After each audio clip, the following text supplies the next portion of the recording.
We got into FinTech as a combination of both accident and design. It was a conversation we had with our partner Accenture about the fact that banks were looking for innovation. Our organization and Accenture at the time were looking for ways to help New York City. And so we had connections into the local venture community, and we put the two together. We put the banks looking for innovation with our relationships in the venture community, overlaid with a boosterism for New York City, and voila, you had the FinTech Innovation Lab.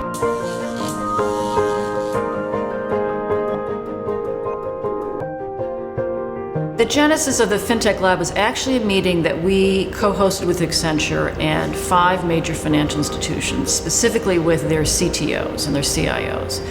And we asked them one question, which was, where do you look for new technology?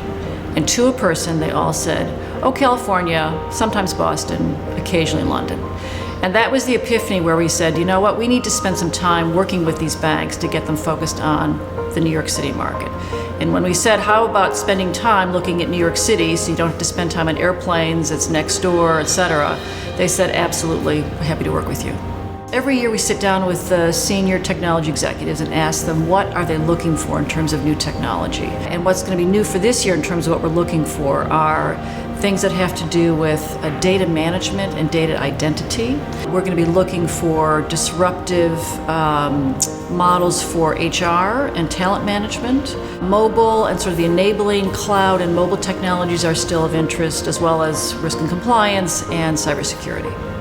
So the financial institutions that I think are going to be ultimately successful in this new world of FinTech innovation are those that are able to turn themselves into a platform to easily onboard innovation. And so to get away with reduce the procurement process, the legal process, and to make it more streamlined. And to recognize their expertise is in distribution, their expertise is in the regulatory side, and that some innovation is inevitably going to come from outside. And so their trick, if you will, is to be able to figure out how to onboard that innovation smoothly, quickly into their processes so that they can take advantage of it.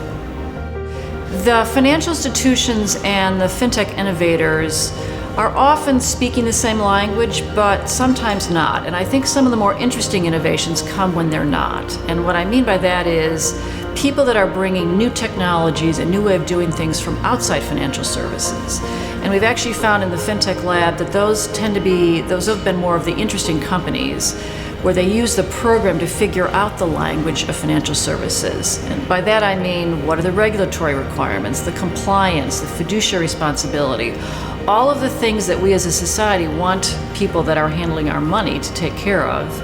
If you're coming out of mobile or cybersecurity or even marketing, you don't have that same level of knowledge or understanding of what the requirements are. And so I think the lab has actually been a very interesting vehicle to bring together really interesting new innovations that don't have that financial services overlay with all the requirements that the banks have because they're handling our money.